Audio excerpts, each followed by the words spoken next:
የመሃል ሜዳ ችግራቸውን ለማፍታት ዩናይትዶች በሰዓት ብዙ ነገር እያደረጉ ይገኛሉ። ሰጥተውት የነበረውን እንግዲህ ቶቢ ኮይለር ወደ ዩናይትድ መልሰውታል። በዚህ በኩል ደግሞ የቀድሞ ተጫዋቻቸውን ጄምስ ጋርነርንም ከኤቨርተን ለማስፈረም በጃንዋሪ እንደሚሞክሩ እየተነገረ ነው። ኔቬስና ጋራገርን ደግሞ በኔቬስ በኩል ንግግር እንዳደረጉት ሰምቷል። በጋራገር ደግሞ ከአትሌቲኮ ማድሪድ ጋር በውሰቱ ለመነጋገር ሞክረው ነበር። አትሌቲኮ ማድሪድ ግን በሽያጭ እንደሆነ እያሳወቀ ይገኛል። ሮበን አሞሪም በዚህ ዓመት ብዙ ነገሮችን ተምሬያለሁ፣ 75% ያሰልጠኝነትን ነገር የተማርኩት በዚህ ዓመት ነው ሲሉ እንግዲህ ተናግሯል። ዩናይትዶች ኮቢ ሜኑን በውሰት እንጂ በቋሚ ውል የትኛውም ክለብ ቢመጣ እንደማይቀበሉ አሁን ላይ አሳውቋል። ስለነዚህ ጉዳዮች በተወሰነ ሀሳቦችን ሼር እንደራርግ። ለዚህ ቻናል ግን አዲስ ከሆናችሁ ሰብስክራይብ ማድረግ እንዳይረሳ። ወደ ቪዲዮ እንሂድ።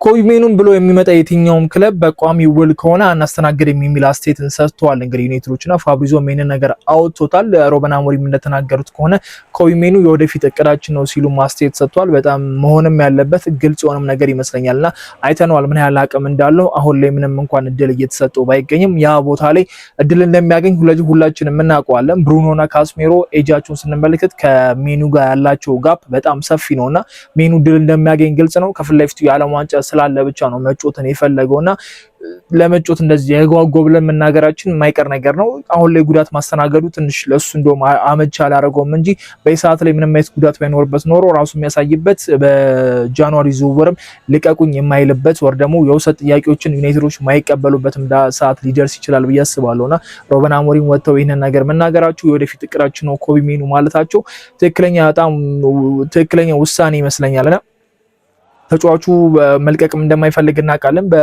ባለፈው የክረምት ዝውውርም በውሰት እንኳን ሊድ የሚል ጥያቄ ነበር ደጋግሞ ሲጠይቅ የነበረው። አሁን ላይ ግን የውሰት ውሉን ሊፈቅዱለት እንደሚችሉ ነው እየተነገረ የሚገኘው። ግን ደግሞ በዛውም ዩናይትዶች ብዙ የመሃል ሜዳ ተጫዋቾችን እያናገሩ ይገኛሉ።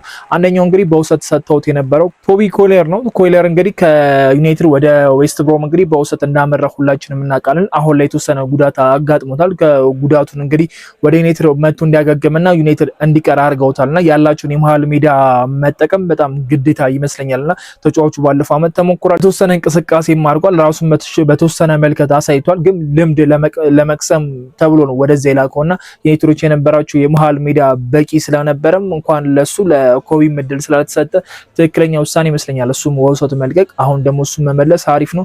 ጉዳቱ ምን ያህል ይቆያል የሚለው ነገር እርግጥ አይደለምና ዩናይትዶች በዚህ ሰዓት ላይ የትኛውን የመሃል ሜዳ ተጫዋች እያናገሩና እየፈለጉ እንደሆነ የሚያስታውቅ ነገር ነውና ቶቢ ኮይለርም መመለሳቸው ምንም የሚገርም ነገር አይደለም። በማርቲኔዝ አሁን የመጮት ግዴታ ውስጥ ሊገቡም ይችላሉና በዚህ በኩል ደግሞ የቀድሞ ተጫዋቾቹን አሁን ላይ ኤቨርተን እየተጫወተ የሚገኘውን ጄምስ ጋርነርም ዩናይትዶች በዚህኛው የጃንዋሪ ዝውውር ለማስፈረም እንደሚሞክሩ እየተነገረ ነውና በፕሪሚየር ሊጉ ላይ ያለው ልምድ ምን ያህል አሪፍ እንደሆነ እናውቃለን። በባለፈው በኤቨርተኑ ጨዋታ ተመልክተናልና ያው የቀድሞ የክለባችን ተጫዋች ነው። የካሪንግተን ምሩቅም ስለሆነ ምናልባት ዩናይትዶች ይህንን እድል መጠቀም የሚችሉ ከሆነ አሪፍ ነው። ሮበን አሞሪም ተናግረው ነበረ ለረጅም ጊዜ እቅድ የሚሆነን ተጫዋች ማስፈረም ነው ምንፈልገው የሚል ሀሳብን ሼር አድርገው ነበር ባለፈው።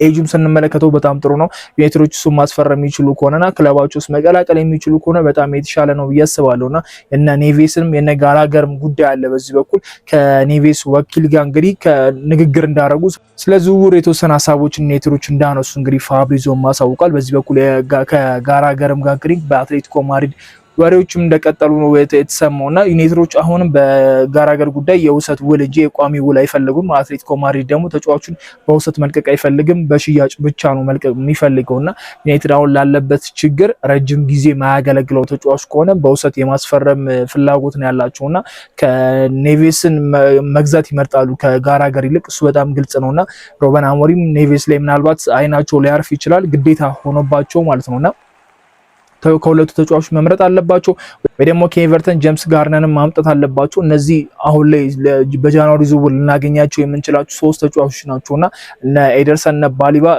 በዚህኛው የጃንዋሪ ዝውውር የምናገኛቸው የመሰለኝ ማርለ ዩናይትዶች ፎከስ አድርገውም እየሰሩ አይመስልምና አሁን ላይ ስማቸው የተያዘ የሚገኘው ባለፈው ነግሬያቸዋለሁና ያን ዲያሞንዴ ለማስፈረም ሙከራ እንደሚያደርጉ እንግዲህ በደንብ እየተሰማ ይገኛል። ሲሞኔውን ከወጡ በኋላ አይናቸውን ወደ አይቬሪ ኮስት ወደና አማድ ሀገር ተጫዋች እንግዲህ አዙረዋልና ሩበን አሞሪም በአስተያየታቸው ብዙ ነገር ተምሬያለሁ፣ ባለፈው ዓመት የነበሩትን ነገር ወደኋላ ብመለስ ብዙ ነገር ቀይራለሁ የሚል አስተያየትም እንደሰጡ እናውቃለንና ስለ ያን ዲያሞንዴና ስለ አሞሪም ስለሰጡት አስተያየት እናወራበታለን። የመሃል ሜዳው ነገር ግን በጣም አሳሳቢና በሰዓት ፈጥነው ውሳኔ መወሰን ያለባቸው ይመስለኛል። ሁለቱ ጥሩ አማራጭ ናቸው። ኔቬስም ማስፈረም የተሻለ ነገር ነው። አትሌቲኮ ማድሪድ ውሰት እሺ የሚል ከሆነ ዩናይትዶች እንዳቀዱት ለረጅም ጊዜ ቅድም የሆናቸውን ተጫዋች ለማስፈረም ይመቻቸዋል። ጋላገርን የክረምት ዝውውር ላይ መልቀቅ ይችላሉ። ግን እነ ብሩኖ ፊት እስከሚሆኑ ብራያን ምቤሞ እስኪመለሱ ቢያንስ ሊያገለግላቸው የሚችል የመሃል ሜዳ ጥሩ ተጫዋች ያስፈልጋቸዋልና አሁን ላይ ማንን ያስፈርማሉ፣ በጃንዋሪ ዝውውር የትኛውን ተጫዋች ልንመለከት እንችላለን የሚለው ነገር አሳሳቢ ነገር ይመስለኛልና እንደኔ ፕሪሚየር ሊግ ልምድ ያላቸው ተጫዋቾች አሁንም እየሞከሩ ነው። ልምድ ያላቸው ተጫዋቾች ብቻ ፎከስ እያደረጉ ነው ስንመለከት፣ ሁሉም ልምድ ያላቸው ኔቬስም ከፕሪሚየር ሊግ ነው ወደ ሳውዲ ሄደው፣ ጋራጋንም ስንመለከት ከቼልሲ ነው ወደ አትሌቲኮ ማድሪድ ሄደው እዚሁ ያለ ተጫዋች ነው ደግሞ ጄምስ ጋርነር።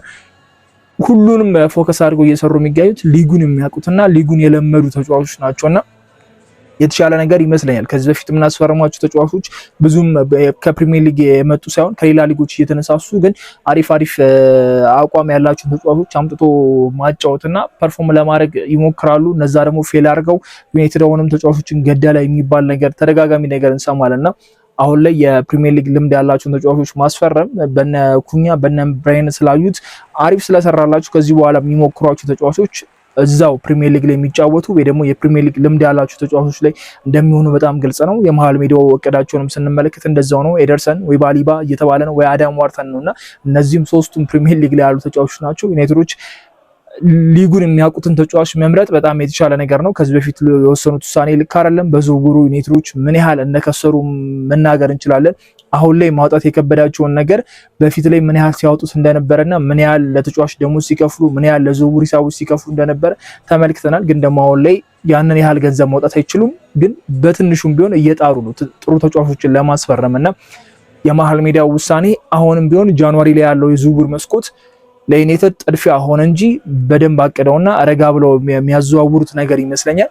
ግን ደግሞ የነ ብሩኖ መጎዳት የኮቢም የተወሰነው ጨዋታ ሚስ ማድረግ የኡጋርቴ ጥሩ እንቅስቃሴ ያለማድረግ ሩበን አሞሪም ተጫዋቾች ሳይፈልጉ በቃ አይደለ ይሄ እቅዳችን ነው ለረጅም ጊዜ ይሄ እንትናን እናስፈርም ሳይሉ አንድ ተጫዋች የማምጣት ግዴታ ውስጥ ይገባሉና በዚህኛው የጃንዋሪ ዝውውር ዩናይትዶች በጣም ብዙ የመሃል ሜዳ ምርጫ ውስጥ እንደሚገቡ በጣም ይጠበቃልና ማንን በመጨረሻ ያስፈርማሉ ከማን ጋር ንግግር ያደርጋሉ የሚለው ነገር ተጠባቂ ነው። የኔቬስ እና የጋራገር ነገር ግን ዩናይትዶች በቀጥታ ንግግር ያደርጉላቸው ናቸው። ከአትሌቲኮ ማድሪድ ጋር ንግግር አድርጓል፣ ከኔቬስ ወኪልም ጋር ንግግር አድርጓልና የትኛው ተጫዋች ላይ ጠለቀው ላይ ይገባሉ የሚለውን ነገር እስቲ በቀናት ውስጥ የምናየው ነው የሚሆነው። ሩበን አሞሪም እንግዲህ በዚህ ዓመት በአሰልጣኝ ህይወቴ 75%ን ያህል የተማርኩበት ዓመት ነው የሚል አስተያየትን ሰጥቷልና የነ ማዝራዊና የነ ዳሎንም ጥምረት አንስቷል። አሁን አማድ እዛ ቦታ ላይ ሲጫወት ምን ያህል አሪፍ እንደሆነና ምን ያህል ጥሩ እየተንቀሳቀሰ እንደሆነም ተናግሯልና ለዛም ይመስለኛል ዩናይትዶች የግራውንም ሳይድ በሲሜኒዮ ከቨር ለማድረግ እየሞከሩ የነበሩት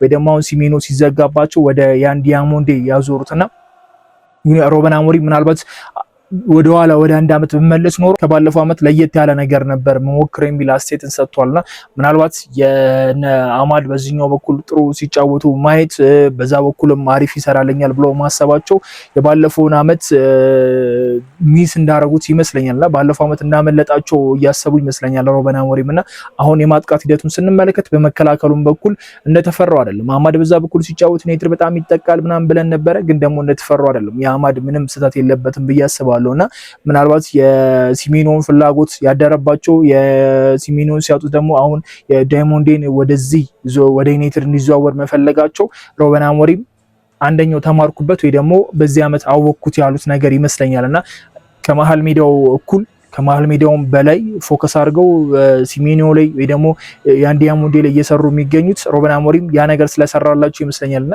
የማጥቃት ሂደቱ ሞር አሪፍ አድርገው ተከላካዮቹ ላይ ሞር ይሰራሉ ብዬ አስባለሁና ያን ዲያሞንዴ ነገር ዩናይትዶች ምን ያህል ይገፉበታል። አርቢ ሌፕዚግ በዚህ በጃንዋሪ ዝውውር ይለቁታልም ተብሎ እየታሰበ አይደለምና አሁን ያላቸውን የመጀመሪያ የመሃል ሜዳ ችግር ከፈቱ በኋላ ወደዛ የሚያመሩ ይመስለኛልና ሩበን አሞሪም አሁን የተሻለ ቲም ቢውልድ ለማድረግ እየሞከሩ ነው፣ ግን የጉዳት ነገሮችና የአፍሪካ ዋንጫ መሀል ላይ የገባባቸው እንጂ ብዙ ነገር መሞከር የሚችሉበት አጋጣሚ ነበር። በተለይ የሰመሩ ትራንስፈር የክረምቱ የዝውውር መስኮት የመሀል ሜዳ ተጫዋች አለመስፈረማቸው ዋጋ እንዴት እንዳስከፈላቸው የዚህ ዓመት ፐርፎርማንስ ያሳያልና ምን ያህል መሀሉ ክፍት እንደነበረና መሀሉ ምን ያህል ዋጋ ሲያስከፍለ እንደነበር በዚህ ዓመት አይተናል። የዩናይትድ የፊት ለፊት የማጥቃት መስመር ሁሉም የሚፈራው የማጥቃት ሂደት ነው ያለን፣ ግን ደግሞ ተከላካያችን በዛው ልክ ስስ ነውና ዩናይትድ አሁን በዚህ ዓመት ምን ሊያሳየን ይችላል? በዚህኛው የክረምት ዝውውር ከነ ብሩኖ መጎዳት በኋላ የሚያስፈርሟቸው ተጫዋቾች ሊጠቅሟቸው የሚችሉ ለአጭር ጊዜም ሆነ ለረጅም ጊዜ ሊጠቅሟቸው የሚችሉ ወይ ደግሞ የመሃል ሜዳውን አጫውት ሊለውጥላቸው የሚችሉ ተጫዋች ያስፈርማሉ ብዬ አስባለሁና ሩበን አሞሪም እንዳሰቡት ያን ዲያሞንዴን በዚህኛው የዝውውር መስኮት ማግኘት የሚችሉ ካላገኙም ደግሞ በዳሎ በዛ በኩል መጫወታቸው የማይቀር ነገር ነውና አሪፍ የሆነ እንቅስቃሴ እናያለን ብዬ አስባለሁ። ሜሰን ማውንትም እንግዲህ በአንድ ኢንተርቪው ላይ ስለራሱም ተናግሮ ነበረ። ቼልሲ ቤት የነበረው ማውንት አሁን እያመጣሁት ነው፣ ከዛም በላይ ብዙ ነገር ማድረግ እችላለሁ የሚል አስተያየትን ሰጥቷልና በዚህ ዓመት ያየነው ሜሰን ማውንት የተለየ ሜሰን ማውንት እንደሆነ ሁላችንም የተገነዘብነው ይመስለኛልና የጎል ተሳትፎም ፐርፎርማንሱም በጣም አሪፍ ነው። ከጉዳትም ራሱን ከባለፉት አመታት ነፃ ያደረገበት ይመስለኛል። ጉዳት ነበረበት፣ ግን ከባለፉት አመታት አንጻር ስንመለከተው አሁን የተሻለ ግልጋሎት ለዩናይትድ እየተሰጠ ይገኛል።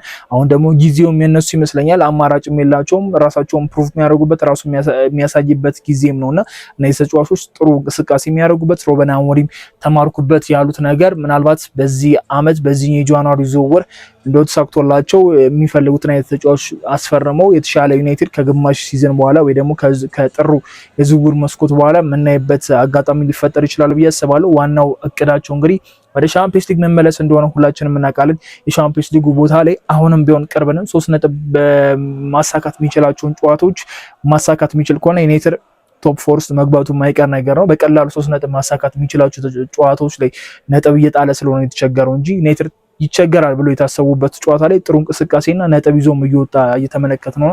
ግን ደግሞ ማሸነፍ ይችላል፣ በቀላሉ 3 ነጥብ ይዞ መውጣት ይችላል የሚባሉ ጨዋታዎች ላይ ነጥብ መጣሉ ነው ዋጋ እያስከፈለው የሚገኘው። ሩበን አሞሪም እስቲ ከዚህ በኋላ ምን ያሳዩናል? በጃንዋሪ ዝውውር ተጫዋች የትኛው የመሃል ሜዳ ስፍራ ተጫዋች ይመጣል የሚለው ነገር በጣም ተጠባቂ የሚሆን ይመስለኛልና ከነዚህ ካሁን ካወራንባቸው ከነ ኔቬስ ከነ ጋራገር ከጄምስ ጋርነር ከሶስቱ ማን ይመጣል? ወይስ ደግሞ ሌላ ተጫዋች እንመለከታለን? ቶቢ ኮይለር ምን ያህል ታይም ተጎድቶ ወደ ዩናይትድ ዋናው ቲም ሊመለስ ይችላል? እሱም ሌላኛው ጉዳይ ነው። አብረን የምንመለከተው ነው የሚሆነው። አዳዲስ የዝውውር ዜናዎች ሲሰሙ ሼር ማድረጋችሁ ነው የሚሆነው። ለዚህ ቻናል ግን አዲስ ከሆናችሁ ሰብስክራይብ ማድረግ እንዳይረሳ። በሚቀጥለው ቪዲዮ እስከምንገናኝ መቻችሁ ቻው።